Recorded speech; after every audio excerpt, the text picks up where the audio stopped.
Bom dia, pessoal. 31 de março. Estamos dando adeus ao mês de março, né? E aguardando as produções textuais de vocês, hein? Bom, o nosso assunto hoje é sobre sujeito indeterminado e oração sem sujeito. Mas antes de eu entrar e falar e explicar o que significa o sujeito indeterminado e oração sem sujeito, eu coloquei um quadro aqui para relembrarmos dos outros tipos de sujeitos. Sujeito simples é quando eu tenho apenas um núcleo e esse núcleo tem que estar visível, identificável na oração. A linda mulher chegou cedo. Então eu estou falando de quem?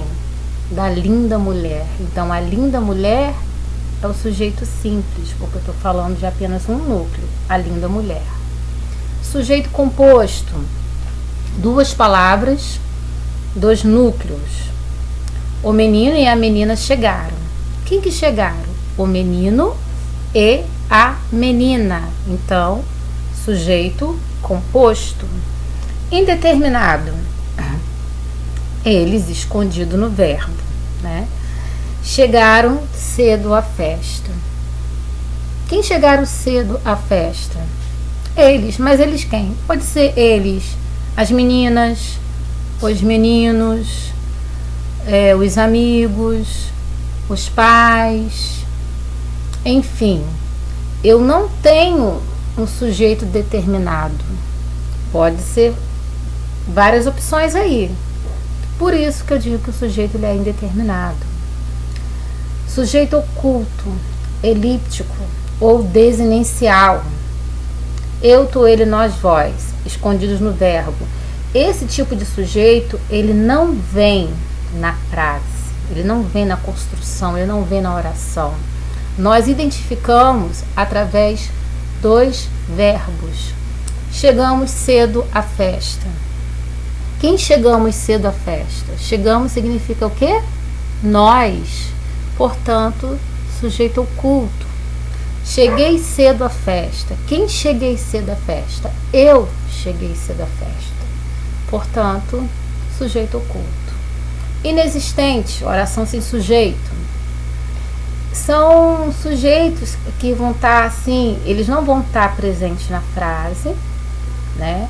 Tanto que o nome diz que a oração ela é sem sujeito.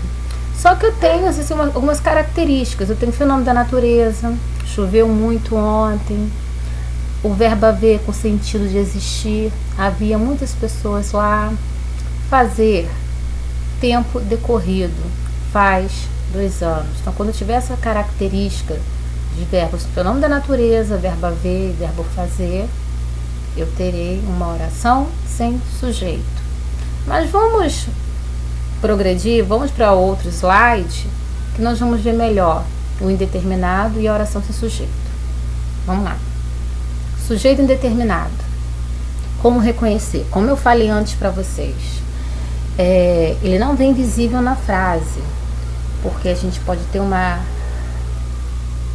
sucessão de suposições. Como assim?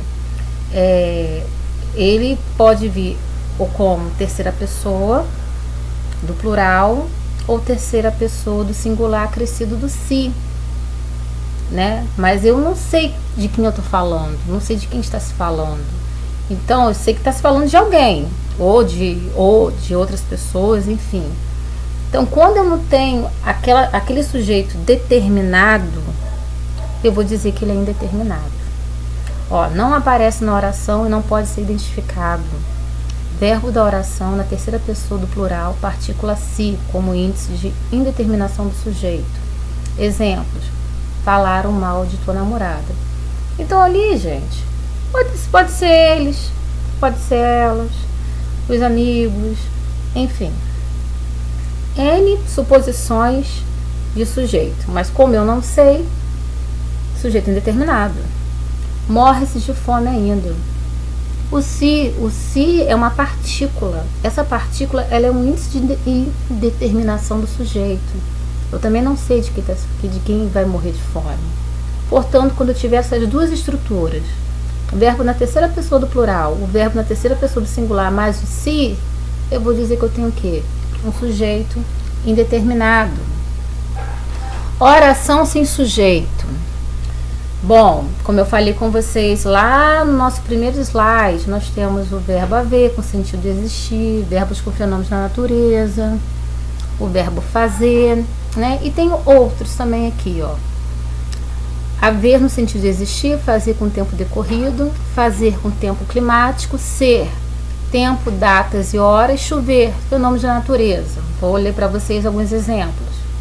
Faz muito frio nessa sala. Há várias provas do meu amor por você. Choveu sem parar em São Paulo. Deve haver pessoas inteligentes aqui. Amanheceu antes do horário previsto. Eram 3 horas da manhã. Deve fazer dias quentes na Bahia. Havia muitos alunos naquela sala. Ventou demais ontem à noite. Chega de matéria por hoje. Houve um incidente no meu apartamento. Fez 39 graus ontem. Tá, gente? Então, quando eu tiver essa característica, verbo haver, fazer, ser, chover, indicando fenômenos da natureza, sentido de existir, tempo climático, tempo, datas, horas e tempo decorrido, eu vou classificar como oração sem sujeito. Vou enviar para vocês uma folhinha com os exercícios para a gente poder corrigir na aula de amanhã. Tá ok? Um beijo para vocês.